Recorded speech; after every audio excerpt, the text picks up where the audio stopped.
এবার আপনার সুস্থ বিবেকের কাছে আমি জানতে চাই, খেলার মধ্যে রাজনীতি আছে না নাই?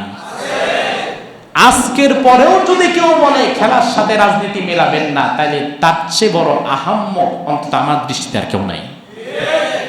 অবশ্যই খেলায় রাজনীতি আছে, অন্যথায় ইরানের সাথে বিরূপ আচরণ কেন তারা করল? এজন্য সমগ্র বিশ্বের এই পরিস্থিতি দেখে আমি যেটা বুঝতে পেরেছি সেটা হচ্ছে, এই ফুটবল বিশ্বকাপ 4 বছর পর পরের এই ফুটবল বিশ্বকাপ, ফিফা, এই সব হচ্ছে একটা গোলক ধাঁধা, সাজানো নাটক, একটা ধোঁকাবাজি, যেটা পুরোটাই আমেরিকা আর ইসরায়েলের হাতের পুতুল। ফিফা ফুটবল বিশ্বকাপ শুরু হওয়ার পর থেকে আক্রমণ 60% বৃদ্ধি করা হয়েছে এখানে। ফুটবল বিশ্বকাপ শুরু হওয়ার পর আজ পর্যন্ত, গতকাল পর্যন্ত, গতকালের হিসাব অনুযায়ী 200 জন প্যালেস্টাইনিকে দুনিয়া থেকে বিদায় করে দেওয়া হয়েছে, কয়েক হাজারকে পঙ্গুত্ব বরণ করে নেওয়া হয়েছে। আর গতকালের খবর হচ্ছে প্যালেস্টাইনের ফুটবল টিমের যিনি প্লেয়ার তাকেও বিদায় করে দেওয়া হয়েছে। আচ্ছা, এই যে এত নিউজ, এগুলো কি এখন স্বাভাবিক হতো? আপনি ফেসবুকে দেখেন, বুঝে না? দেখেন, ইউটিউবে দেখেন, কোনো মিডিয়াতে দেখেন, কোনো পত্রিকায় আসে না। কিন্তু নেইমার পায়ের কোন জায়গায় ব্যথা পাইছে, আর মেসি কোন জায়গায় উস্টা খাইছে, আর পেনাল্টি পাইছে, এই সমস্ত খবর আছে না নাই? তার কারণ কি? তার কারণ হচ্ছে এই সমস্ত ফালতু ধোঁকাবাজি দিয়ে গোটা দুনিয়াবাসীকে একদিকে ব্যস্ত রেখে অন্যদিকে প্যালেস্টাইনকে দুনিয়া থেকে বিদায় করে দেয়া হচ্ছে, তার কোনো খবর আমাদের কাছে নাই। আপনি এবার বলবেন যে হুজুর খেলার মধ্যে রাজনীতি ঢুকায়েন না, আর আমি আপনাকে প্রমাণ করে দেব এই খেলা রাজনীতি ছাড়া চলেই না। খেলার মধ্যে রাজনীতি ঢুকাবেন না, এই কথাকে আমি দ্বিখণ্ডিত করছি। 2022 সাল ইউক্রেনের সাথে যুদ্ধ হলো রাশিয়ার, মনে আছে? কথা কয় না? আচ্ছা, আমেরিকা কার পক্ষে ছিল? কার? ইউক্রেনের পক্ষে। 2022 সালে ইউক্রেন রাশিয়ার মধ্য দিয়ে ফিফা রাশিয়ার ফুটবল টিমকে নিষিদ্ধ করে দিল। আচ্ছা, রাশিয়ার ফুটবল টিমের প্লেয়াররা তারা কি কেউ যুদ্ধ করে? বুঝে না কথা, যুদ্ধ করে? তাহলে তাদের নিষিদ্ধ করলো কেন? তাদের নিষিদ্ধ করাই প্রমাণ করে খেলার মধ্যেও রাজনীতি আছে। আপনাকে এবার আমি রিসেন্ট এক্সাম্পল পেশ করছি।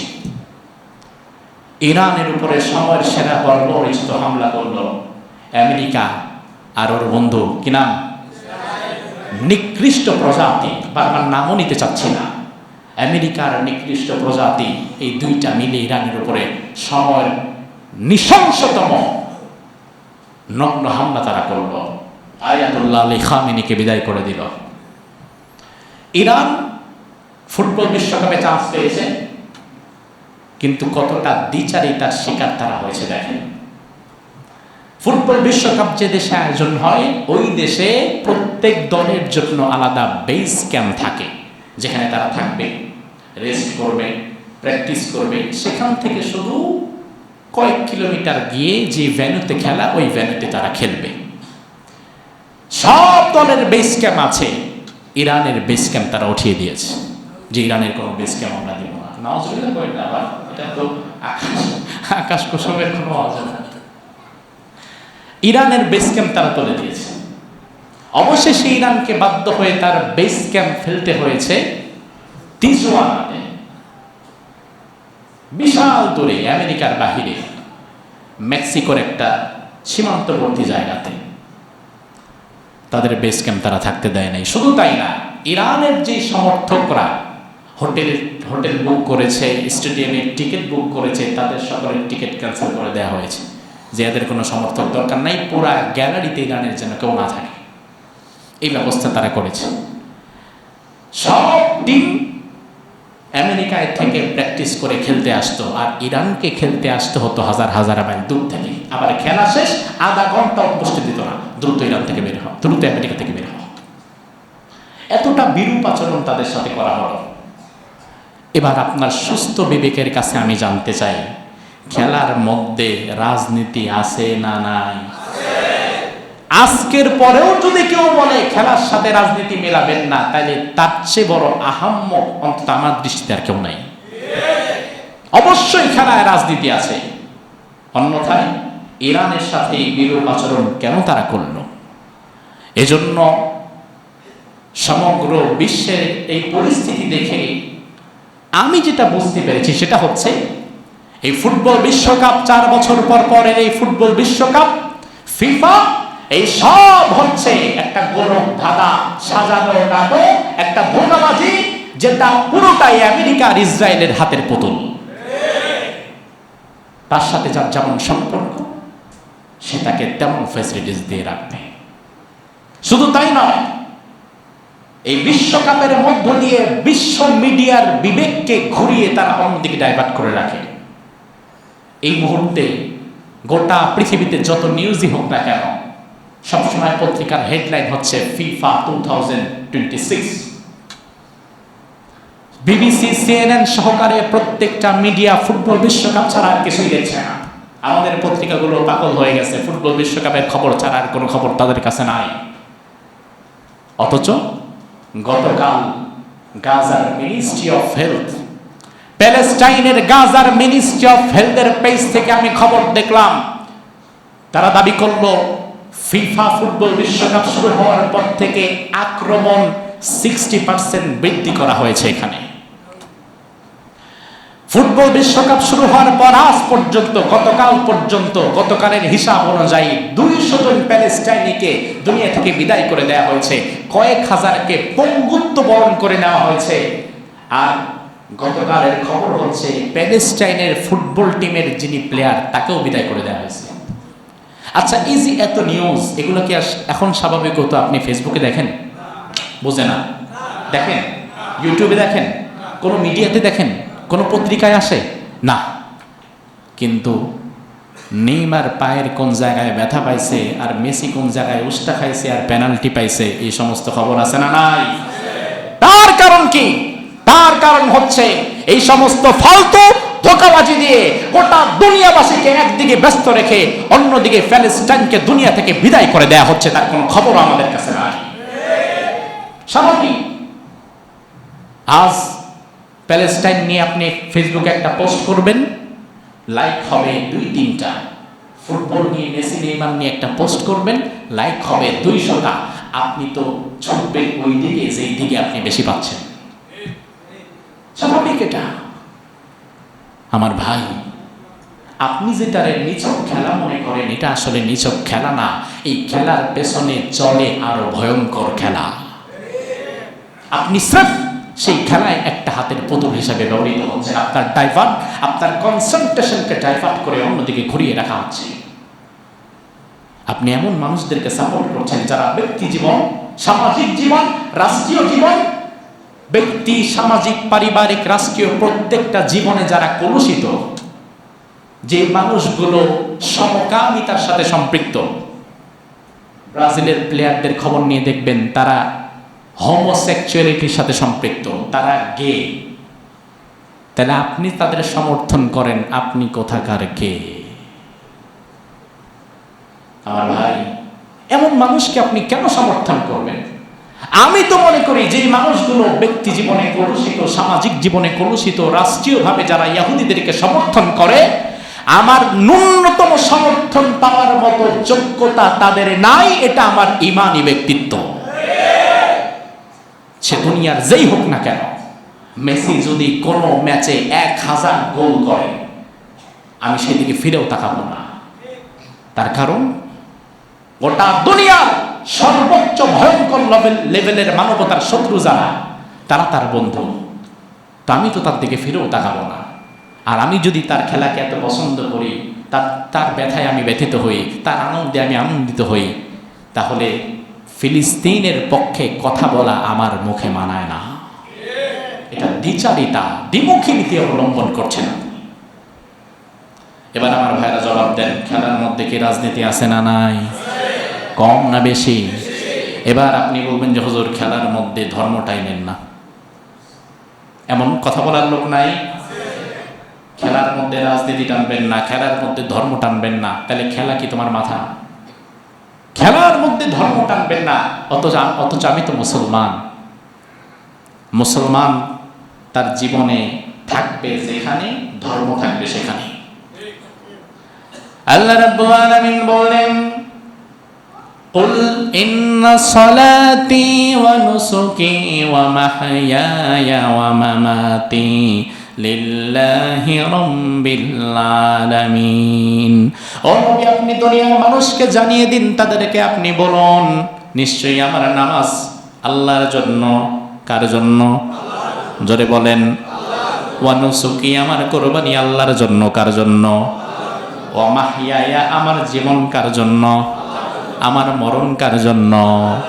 আমার ভাইরা, আমার নামাজ, আমার কুরবানি, আমার জীবন, আমার মরণ, জীবন থেকে মরণ পর্যন্ত যত কাজ আছে, এই সব কাজগুলো করতে হবে কার জন্য? আল্লাহ রাব্বুল আলামিন আয়াতের মধ্যে বলেন, ইয়া আইয়ুহাল্লাযীনা আমানু দুখুলু ফিস সিলমি কাফা ওয়া লা তাত্তাবিউ খুতুওয়াতিশ শাইতান ইন্নাহু লাকুম আদুউম মুবিন। সুবহানাল্লাহ বলেন। আল্লাহ রাব্বুল আলামিন বলেন, ও ঈমানদারেরা, উদখুলু ফিস সিলমি কাফা, তোমরা ইসলামে প্রবেশ করো, আংশিক নয়, পরিপূর্ণভাবে। পরিপূর্ণভাবে তোমরা ইসলামে প্রবেশ করো। তোমার জন্ম থেকে মৃত্যু পর্যন্ত তোমার ব্যক্তি জীবন, তোমার সামাজিক জীবন, তোমার পারিবারিক জীবন, তোমার প্রফেশনাল জীবন, তুমি থাকবা যেখানে, ইসলামও থাকা লাগবে সেখানে। তুমি আছো যেখানে, ধর্ম আছে সেখানে। এই জন্য আমরা যখন বাথরুমে যাই, বাথরুমে যাওয়ার সময় একটা দোয়া আছে না নাই? আবার বাথরুম থেকে বের হওয়ার সময় দোয়া আছে না নাই? তাইলে আপনার জীবনে বাথরুমে যাওয়ার আশাতেও যে ধর্ম আপনার নিয়ম কানুন বেঁধে দেয়, ওই ধর্ম বুঝি আপনার বিনোদনের জায়গায় কোনো নিয়ম কানুন দেবে না। আরে আপনার বাথরুমটাও তো ইসলাম ছাড় দিল না, এখানেও তো নিয়ম কানুন লাগায় দিছে। কোন দোয়া করবেন, কোন পা দিয়ে ঢুকবেন, সেটার নিয়ম কানুন দেয়া হয়েছে। তাইলে বিনোদন আপনার জীবনের বিশাল একটা অংশ, সেখানে ইসলামের কোনো নিয়ম নীতি থাকবে না, এটা আপনি বলেন কিভাবে? এজন্য আমার ভাই, আমার আল্লাহ বললেন, ইসলামে পরিপূর্ণভাবে প্রবেশ করো, আংশিক প্রবেশ করে তুমি ইসলামে থাকতে পারবে। এবার আমার ভাই একটু জবাব দেন, ইসলামে যে আমরা প্রবেশ করেছি স্বেচ্ছায় নাকি আল্লাহ জোর করছে? জোর করছে। যদি আপনি ইসলাম থেকে বের হতে চান, আল্লাহ আবার আপনার রিকোয়েস্ট করবে বেরোবেন না, থাকেন? দলের অনেক বড় সমস্যা এখন, এমন কথা বলবে? আমার ভাই, সেনাবাহিনীতে যখন লোক নেওয়া হয়, সার্কুলার দেওয়া হয়, তখন সেনাবাহিনীর অফিসার, ব্রিগেডিয়ার, মেজর, জেনারেল আপনার বাড়ি বাড়ি গিয়ে আপনার হাতে পায়ে ধরে না যে একটা ছেলেরে দেন, বাহিনীতে লোক শর্ট আছে। বাহিনীতে কোনোদিন লোক শর্ট থাকলেও ব্রিগেডিয়ার, জেনারেল কোনোদিন আপনার বাড়িতে এসে ভিক্ষা করবে না। আপনাকে স্বেচ্ছায় যাওয়া লাগবে। সেনাবাহিনীতে যাওয়ার আগে আপনি চুল যেভাবে খুশি সেভাবে রাখেন, যে যেমন খুশি তেমন সাজেন, যেমন খুশি তেমন জামা পরেন, অসুবিধা নাই। কিন্তু আপনি সেনাবাহিনীতে ঢোকার পরে যেমন খুশি তেমন চুল রাখা যাবে না, আপনার চুল রাখা লাগবে সেনা আইনে। যেমন খুশি তেমন জামা পরা যাবে না, আপনার জামা পরতে হবে সেনাবাহিনীর মতো করে, আপনার জুতা পরতে হবে তাদের মতো করে, আপনার খাওয়া, আপনার ঘুম, আপনার হাঁটা চলা, আপনার এক্সারসাইজ সব হতে হবে সেনাবাহিনীর নিয়মে। এবার আপনি যদি কোন এত কষ্ট আমি করতে পারবো না, সেনাবাহিনীর অফিসার লাত্তি দিয়া বের করে বলবে, তোমার মতো বান্দার থাকারও দরকার নাই, তোমার তো জোর কইরা আনি নাই। স্বেচ্ছায় যেহেতু আসছো, এখন আইন মানতে তুমি বাধ্য, নাইলে বের হয়ে যাও। ইসলামও সেই রকম। আল্লাহ আপনাকে আমাকে জোর করে ইসলামে আনে নাই, আপনি স্বেচ্ছায় ইসলামে এসেছেন। এই জন্য ইসলাম যদি মানা লাগে 100 পুরাটা মেনেই থাকা লাগবে, নাইলে দরজা খোলা আছে, বের হয়ে যান।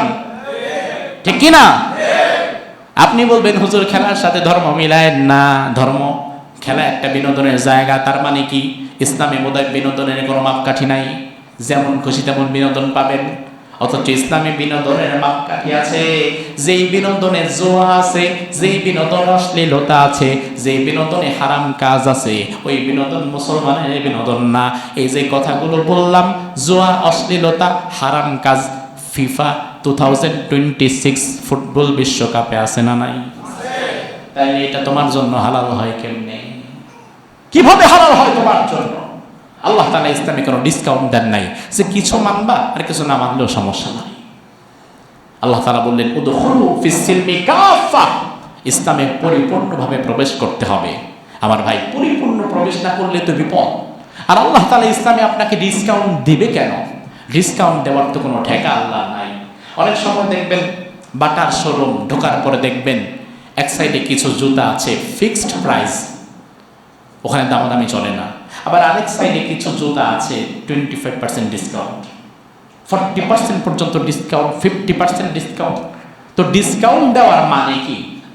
ডিসকাউন্ট দেওয়ার মানে হচ্ছে একটা প্রোডাক্ট কোম্পানি বাজারে ছাড়ার পরে এই প্রোডাক্টটা ভালো চলে নাই, এটা অনেক দিন দোকানে থাকতে থাকতে এটা টেম্পারও শেষ হয়ে যাচ্ছে, এখন কোনো মতো বিক্রি করে নিজের পুঁজি বাঁচাইতে হবে। কথা ঠিক না? এখন জান্নাত বানায় আল্লাহ এমন বিপদে পড়ছে, নেওয়ার লোক নাই, কোনো মতো ডিসকাউন্ট দিয়ে সাইরা দিয়ে পুঁজি বাঁচাইতে হবে, এমন কোনো বিষয় কি আল্লাহর আছে? তাহলে আল্লাহ ডিসকাউন্ট দিবে কোন দুঃখে তোমার? সাহাবায়ে কেরাম জীবন দিয়ে জান্নাত অর্জন করেছেন, আর তুমি জীবন দাও মেসির জন্য, তুমি জীবন দাও ব্রাজিল, আর্জেন্টিনা, ফ্রান্স আর পর্তুগালের জন্য। খেলা নিয়ে মারামারি করে মরে গেছে এমন নাই? আস্তাগফিরুল্লাহ, খেলা নিয়ে মারামারি করে মরে গেছে। এই জাতি খেলাকে খেলার জায়গায় রাখে নাই। আল্লাহ কেন ডিসকাউন্ট দিবে? ডিসকাউন্ট দেওয়ার কোনো দরকার তো আল্লাহর নাই। ডিসকাউন্ট আরেকটা কারণেও হয় যে নতুন কোম্পানি প্রোডাক্ট একটা বানিয়েছে, এই কোম্পানির প্রতি ক্রেতার আস্থা নাই, ভরসা নাই, এজন্য একটু কম পয়সায় ডিসকাউন্ট দিয়ে বাজারে ছেড়ে দেয় যেন কোম্পানির প্রচার হয়। জান্নাত বানিয়ে আল্লাহ এমন কোনো বিপদে পড়ে নাই যে এটার প্রচারের লোক নাই, এটা মানুষের দরকার নাই, এই জন্য ডিসকাউন্ট দিয়ে ছেড়ে দিবে, এমন দরকার কি আল্লাহ আছে? এজন্যই আল্লাহ বললেন এখানে কোনো ডিসকাউন্ট নাই। উদখুলু ফিস সিলমি কাফা, পরিপূর্ণভাবে প্রবেশ করে জান্নাতে নেওয়া লাগবে। তোমার ব্যক্তি জীবন, সামাজিক জীবন, পারিবারিক জীবন, অর্থনৈতিক জীবন, তোমার বিনোদন, তোমার বাথরুমে যাওয়া আসা, সব তোমার স্ত্রীর কাছে যাওয়া আসা, প্রত্যেকটা মুহূর্ত চলতে হবে সেভাবে আল্লাহ বলেছেন যেভাবে, রাসূল করে দেখিয়ে গেছেন যেভাবে, এর বাহিরে না। রাসূল সাল্লাল্লাহু আলাইহি ওয়াসাল্লামের জামানায় রোম আর পারস্যের যুদ্ধ লাগতো মাঝে মাঝে। মক্কার মানুষেরা তখন দূর থেকে এই যুদ্ধের খবর শুনতো, শুনে একদল রোমের পক্ষে নিত, একদল পারস্যের পক্ষ নিত, খেলার মতো, ব্রাজিল আর্জেন্টিনার মতো। বিশ্বনবী সাল্লাল্লাহু আলাইহি ওয়াসাল্লাম বললেন তোমরা যখন যার পক্ষ নিচ্ছ আল্লাহ তাআলা ওই পক্ষের সাথে তোমাদেরকে কিয়ামতের দিন রাখবেন। ব্যাস, পক্ষ অবলম্বন হওয়া বন্ধ হয়ে গেল। এখানে আপনারা যারা ফুটবল নিয়ে অতিমাত্রার পাগলামি আর মাতলামি করছেন, আল্লাহ তাআলা যদি ওই ইসরায়েলের বন্ধু আর্জেন্টিনা, ইসরায়েলের বন্ধু ব্রাজিল, ওই গে হোমোসেক্সুয়ালিটি যেগুলোতে অভ্যস্ত, এই জাহান্নামের কীট, এই বাজে মানুষগুলোর সাথে আপনাকে হাসরের ময়দানে রাখে, তাহলে আপনার এই নামাজে এসে লাভ কি হবে? কি হবে ভাই? এজন্য খেলার সাথে রাজনীতি মিলাবেন না, খেলার সাথে ধর্ম টানবেন না, এই সমস্ত কথার কোনো ভিত্তি কি আছে? নাই। আল্লাহ সুবহানাহু ওয়া তাআলা এই সঠিক কথাগুলো আমাদেরকে বোঝার তৌফিক দান করুক। আমরা বলি আমিন।